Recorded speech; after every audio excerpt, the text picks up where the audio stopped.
Hello students, we have already started the chapter journal. Now in this lecture, we discuss how to calculate GST and the journal entries of GST. Okay. First, I read the transactions. I have written in on board transactions. First, started business with cash rupees 1 lakh, bank balance rupees 2 lakhs and building rupees 2 lakhs. This is combined journal entry. Okay. Then next transaction is purchase goods from Ram of rupees 50,000 at 18% GST. Then next transaction is given sold goods to Rakesh of rupees 70,000 at 18% GST for cash. इथे for cash म्हटलेला आहे. Then last transaction is given here. Withdrawn from bank rupees 10,000 for personal use. इतर आम्ही वेगवेगळ्या व्हरायटीचे transactions इथे घेतलेले आहेत की तुम्हाला त्याचे जर्नल एंट्रीज करण्यासाठी हे ट्रान्झॅक्शन्स मी घेतलेले आहेत. Pass necessary journal entries in the books of Rohan traders असं तुम्हाला दिलेलं आहे. हे जे काही आहे तर ते तुम्हाला स्टार्टिंगला सुद्धा दिलेलं असतं की pass necessary journal entries in the books of Rohan traders. तर आता बघा पहिल्यांदा मी काय केले बघा की आपल्याला जीएसटी कॅल्क्युलेट करायचं. हे आपल्याला कंबाईंड जर्नल एंट्री याची करायची आहे. हे कदाचित तुम्हाला इथे येईल. थोडंसं तुम्हाला इथे न्यू पार्ट आहे की कॅल्क्युलेशन ऑफ जीएसटी.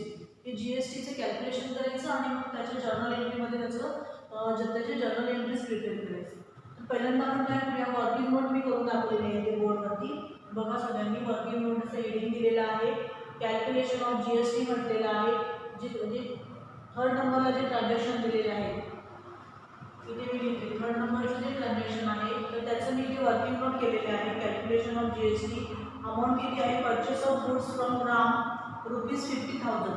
ओके, 50,000चा गुड्स परचेस केलेला आहे. 50,000 वरती आपल्याला 18% आणि जीएसटी कॅल्क्युलेट करून देऊया. 15,000 इंटू 18/100. मग बघा आता इज इक्वल टू किती आले बघा, कॅल्क्युलेशन करा. 0 0 कॅन्सल केले. 500 इंटू 18 9,000 येते अमाऊंट. बरोबर, 9,000 जी अमाऊंट आली ही टोटल काय झालेली आहे, ही टोटल जीएसटी आलेली आहे. पण जीएसटी तुमच्या टेक्स्टबुकमध्ये दिलेला आहे. थेरी पार्ट जरा रीड करा किंवा नोटबुकमध्ये राईट डाऊन करा. तर बघा जीएसटी जे आहे तर त्याचे पूर्वी आपल्या इंडियामध्ये काय होते की सेल्स टॅक्स, त्यानंतर मग असे वेरियस टॅक्सेस होते आणि त्यानुसार मग काय होते की वॅट होता. तर अशा इथे काय झालेलं आहे आता ऑल ओव्हर इंडियामध्ये जीएसटी अप्लाय झालेलं आहे आणि त्यामुळे काय होतं की जीएसटी आहे तर त्याच्याबरोबर आपल्याला इथे 2 पार्ट्स करावे लागतात. एक आहे तो सेंट्रल जीएसटी आणि दुसरा आहे तो state GST. Okay, C GST and S GST असं इथे लिहिलेलं आहे. C for central, S for state. Okay, तर आता हे जे काही 9,000 जी जीएसटीची अमाऊंट आली, 18% जीएसटी कॅल्क्युलेट केला, it is 9,000. This 9,000 will be divided into 2 parts. First CGST, half is CGST and half is SGST. मग बघा आता 9,000 चे 4,500 हाफ, बरोबर ना. हे काय झाले central GST and next 4,500 is sales GST. Okay, state GST. Okay, तर अशा पद्धतीने 9,000 जे काय केलेले ते 2 पार्ट्स केलेले आहेत. 4,500 4,500. हे 4,500 येते CGST आणि 4,500 आहे ते SGST. ओके, तर अशा पद्धतीने पहिलं वर्किंग नोट केलेलं आहे. दुसरं वर्किंग नोट काय केलं बघा, प्रॉब्लेम नंबर ट्रान्झॅक्शन नंबर 5 इथे मी लिहिते 5. Okay, 18% GST on 70,000 sold goods to Rakesh of 70,000 at 18% GST असं म्हटलेलं आहे. बरोबर ना. 18% जीएसटी ऑन 70,000 कॅल्क्युलेट करा. 70,000 into 18/100.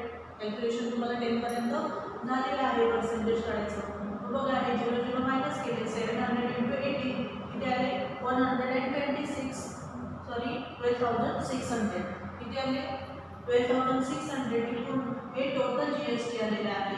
This is the amount of total GST. We have to divide into CGST and SGST.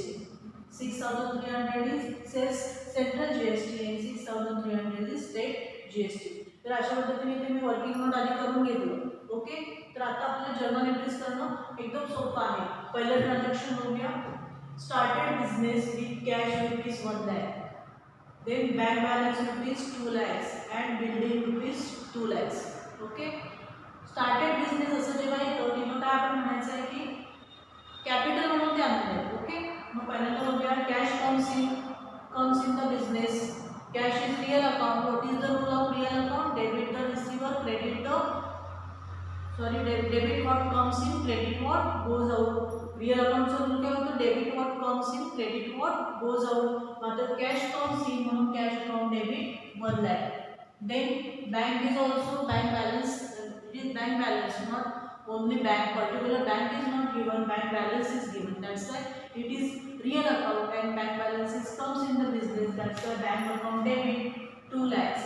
Then building also comes in. Buildings real account building account debit 2 lakhs and 2 credit काय झालं? 2 capital. Proprietor is the giver. Capital चा अर्थ काय होतो? Proprietor is the giver. आणि त्यामुळे काय झालेलं आहे? Capital account credit to capital account total 1 lakh, 2 lakh, 2 lakhs. How many? 5 lakhs. Credit side ला 5 lakhs. Every debit has corresponding credit with equal amount. हे आपल्याला डबल एंट्री बुककीपिंगचं जे काही प्रिन्सिपल आहे ते सगळ्यांना पाठ पाहिजे. Okay, being started business with cash, bank balance and building. हे काय झालं? It is narration. ओके, आणि त्यानंतर तुम्हाला इथे 2 पॅरलल लाईन्स द्याव्या लागतात. हे ज्या पॅरलल लाईन्स आहेत, मी बऱ्याच वेळा तुमचे होमवर्क चेक करते तेव्हा एक गोष्ट मला जाणवली की तुम्हाला इथे सांगते की हे जे काही पॅरलल लाईन्स तुम्ही मारता ते फक्त पर्टिक्युलर कॉलमलाच मारायचे आहे. इकडे कॅशमध्ये इकडे न्यायचे नाही आहे. बरेचसे विद्यार्थी इकडे पण डायरेक्टली लाईन्स ड्रॉ करतात, तर तशा लाईन्स ड्रॉ करायच्या नाही आहे. तर फक्त पर्टिक्युलर जो कॉलम आहे तर त्याच्यामध्येच हे फक्त पॅरलल लाईन्स आहेत त्या ड्रॉ करायच्या. ओके, ते पहिलं ट्रान्झॅक्शन समजलं सगळ्यांना. Cash comes in, cash account debit, bank balance आहे म्हणून bank account debit 2 lakhs, building account debit 2 lakhs, to capital account. इथे क्रेडिट लिहिण्याची CR लिहिण्याची आवश्यकता नसते. To capital account how many? डेबिटला जेवढे टोटल आहे तेवढेच क्रेडिटला यायला पाहिजे. 1 lakh, 2 lakh, 2 lakhs is equal to 5 lakhs. Okay, narration लिहिलं, 2 पॅरलल लाईन्स ड्रॉ केल्या. त्यानंतर बघूया डेट दिलेली आहे 2019 मे 1st. हे बघा 2019 मे 1st डेट पहिल्यांदा लिहिली. आता आपण डेट 3rd नंबरच्या डेटवरती आलेलो. 3 purchase goods from Ram of ₹50,000 at 80% GST. Goods purchase केलेला आहे रामकडून, याचा अर्थ काय झालं? परचेसेस अकाउंट डेबिट येणार आहे. ओके, म्हणून बघा इथे परचेसेस अकाउंट डेबिट 50,000. आता जेव्हा आपण परचेस केला गुड्स त्यानंतर आपल्याला जी GST परचेस म्हणजे आपण एखादी गोष्ट समजा आपण परचेस केली, बरोबर? तर आपण जेव्हा परचेस करतो तेव्हा आपल्याला त्याचं बिल मिळणार, बरोबर? आपण त्याचं पेमेंट करणार, म्हणजे काही GSTची अमाऊंट आहे त्या बिलामध्ये इन्क्लूड असणार आहे, बरोबर की नाही? म्हणून जेव्हा परचेस असेल तर त्यालाच कनेक्टेड असं GST असतं, किंवा सेल्स असेल तर सेल्सला कनेक्टेड GST असतं. कारण का त्या बिलामध्ये आपण नमूद करतो की 50,000चं गुड्स, म्हणून गुड्सची अमाऊंट असेल ते 50,000 प्लस टॅक्सेस आहेत ते त्याच्यामध्ये ॲड होतात आणि त्यानंतर मग फायनल बिल तयार होतं, बरोबर ना? मग त्या पद्धतीने बघा की purchase account debit 50,000, input CGST. Purchase म्हणजे काय करतो? आपण परचेस करतो म्हणजे आपल्याकडे ते गुड्स येतात, कम्स इन, म्हणून आपण काय म्हणतो? ते आपल्याकडे परचेस केले याचा अर्थ आपल्याकडे ती गोष्ट आहे ती आपल्याकडे येते, बरोबर ना? म्हणून काय म्हणतो आपण त्याला? इनपुट म्हणायचं. Input CGST account. CGSTचा अर्थ माहिती आहे तुम्हाला? Central GST. Input CGST account debit किती आलेला आहे? Input CGST 4,500. जिथे परचेस तिथे GST, जिथे सेल्स तिथे GST, लक्षात ठेवा. Input CGST 4,500, input SGST 4,500. आणि टोटली आता आपण गुड्स आपण रामकडून परचेस केले याचा तर आपण रामला किती पेमेंट करणार आहे? तर टॅक्स आहे त्या बिलामध्ये ॲड करून आपण अमाऊंट देणार आहे, बरोबर ना? की टॅक्सची अमाऊंट वेगळी देणार, बिलची अमाऊंट वेगळी देणार असं नाही देणार. तर आपण आता टॅक्स जो आहे तुम्ही मोबाईल परचेस केलं तर काय होतं? मोबाईलचा अमाऊंट येते 10,000 प्लस जी काही GSTची अमाऊंट आहे ती समजा 1,000. टोटल तुम्ही किती पेमेंट करता? 11,000 पेमेंट करता. ओके, सेम त्याच पद्धतीने परचेस किती केले आपण? 50,000. CGST किती आहे? 4,500. Input SGST 4,500. Total to Ram's account. रामला आपण किती द्यायला लागतो? To Ram's account 59,000. Okay. Okay 4500 4500 9,000 okay 50,000 plus 9,000 59,000 एवढे आपण अमाऊंट काय रामला आपण देणं लागतं okay to Ram's account 59,000 being purchased goods at 18% GST. Okay. Then next transaction is given sold goods to Rakesh of rupees 70,000 at 18% GST for cash. For cash म्हटलेलं असेल तर it is cash transaction. In this transaction it is not clear for cash. That's why it is credit transaction. म्हणून मी इथे नाव लिहिलेलं आहे बरोबर ना की ट्रान्झॅक्शन मध्ये त्या व्यक्तीचं नाव आलेलं आहे पार्टीचं नाव आलेलं आहे आणि फॉर कॅश असं काही म्हटलेलं नाही म्हणजे इट इज क्रेडिट ट्रान्झॅक्शन आणि इथे या ट्रान्झॅक्शन मध्ये काय म्हटलेलं आहे फॉर कॅश इथे तुम्हाला म्हटलेलं आहे म्हणून इथे काय आहे कॅश ट्रान्झॅक्शन आहे मग पहिल्यांदा एंट्री करणार सेल्स अकाउंट नेहमी नेहमी काय होतं क्रेडिट होतं लक्षात ठेवा परचेस अकाउंट नेहमी डेबिट होतं सेल्स अकाउंट नेहमी क्रेडिट होतं लक्षात ठेवा मग बघा आता सेल्स अकाउंट क्रेडिट होणार आहे सेल्सच्या बरोबर सेल्सला लागूनच काय होणार आहे जीएसटीची अमाऊंट येणार आहे आता सेल्स म्हणजे काय केलं आपण आपल्याकडचा गुड्स आहे तो बाहेर पाठवला बरोबर ना गोज आउट आहे आपल्याकडचा गुड्स म्हणजेच काय आउटपुट त्याला म्हणायचं जेव्हा आपण जीएसटी देतो तेव्हा परचेस असेल तर इनपुट म्हणायचं सेल्स असेल तर आउटपुट म्हणायचं मग बघा आता ते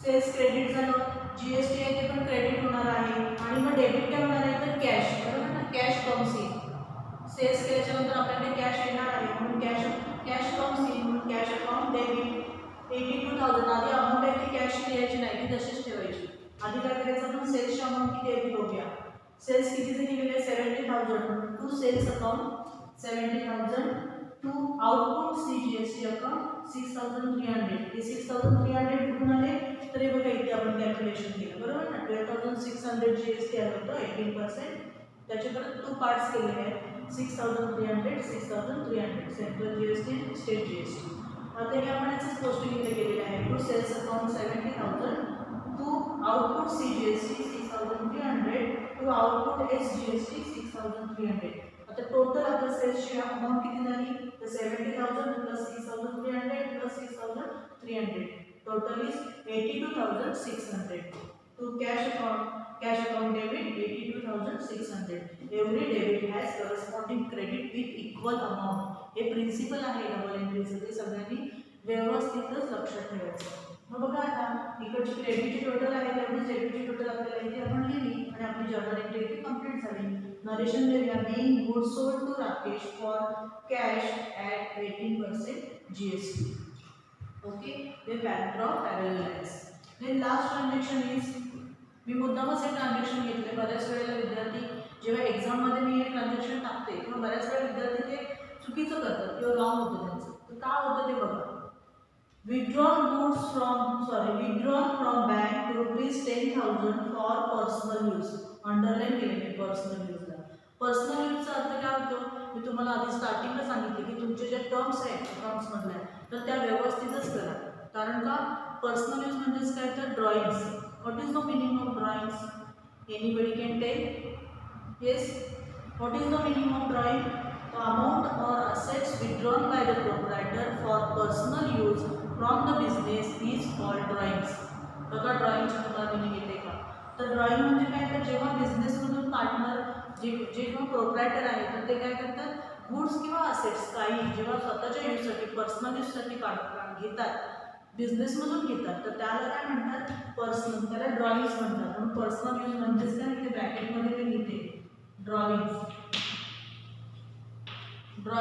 ओके ड्रॉइंगचं मिनिंग आहे ते व्यवस्थित करून घ्या ते पर्सनली जायचे ते बरेच म्हणजे खूप वेळा विद्यार्थी चुकतात तर आता काय झालं बघा इथे विड्रॉन फ्रॉम बँकेतून पैसे काढलेले आहेत फॉर पर्सनल यूज म्हणजे ड्रॉइंग्स म्हणजे काय झालं आहे की प्रोप्रायटर इज द रिसिव्हर बरोबर ना हे कॅपिटल आणि ड्रॉइंग हे प्रोप्रायटरच्या रिलेटेड आहे म्हणजे इथे काय झालं प्रोप्रायटरने जेवढी अमाऊंट आहे ती घेतली स्वतःसाठी म्हणजेच काय झालं प्रोप्रायटर इज द रिसिव्हर म्हणून ड्रॉइंग्स अकाउंट डेबिट ओके इथे मग काय करतात मुलं त्या व्यक्तीचं नाव लिहितात किंवा पर्सनल यूज लिहितात तर असं नाही आहे तर त्याचा अर्थ काय drawings account debit 10,000 okay to इथे बँक आहे फ्रॉम बँक म्हटलेलं आहे म्हणून इथे टू बँक अकाउंट 10,000 क्रेडिटला काय झालेलं आहे टू बँक आणि ड्रॉइंग्स कुठून आलं तर फॉर पर्सनल यूज आहे. पर्सनल यूज म्हणजेच ड्रॉइंग म्हणजेच काय प्रोप्रायटरने घेतलेले आहे. म्हणून प्रोप्रायटर इज द रिसिव्हर, म्हणून drawing account debit 10,000 to bank account 10,000.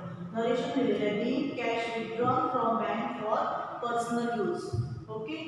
त्यानंतर आता आपण काय करायचं, आपले सगळं एंट्रीज करून झालेले आहे. तर तुम्हाला थोडं प्रेझेंटेशनचा भाग सांगते की पहिल्यांदा बघा हे वर्किंग नोट आहे.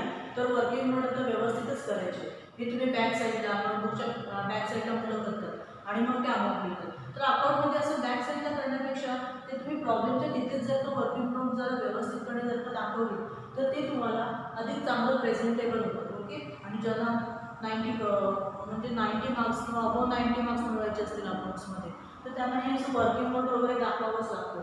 कारण जे एक्झामिनर आहे ते तुमची वर्किंग नोट वगैरे चेक करतात, त्याला मार्क्स नसतात. पण वर्किंग नोट लिहिलं असेल तर कळतं की या विद्यार्थ्याने हा वर्किंग नोटच्या आधारे या अमाऊंट्स आहेत ते इथे काय केलेले आहेत, इथे त्या फिगर्स आहेत त्या लिहिलेल्या आहेत. तर त्यासाठी वर्किंग नोट आवश्यक असतं. त्यानंतर हे ट्रान्झॅक्शन म्हणजेच काही तुमचं प्रॉब्लेम आहे. त्यानंतर हे लिहित असताना बघा इथे journal entries in the books of Roman traders, कोणाच्या बुक्समध्ये एंट्रीज करायचे आहे तर त्याचं नाव सुद्धा लिहायचं असतं in the books of Roman traders.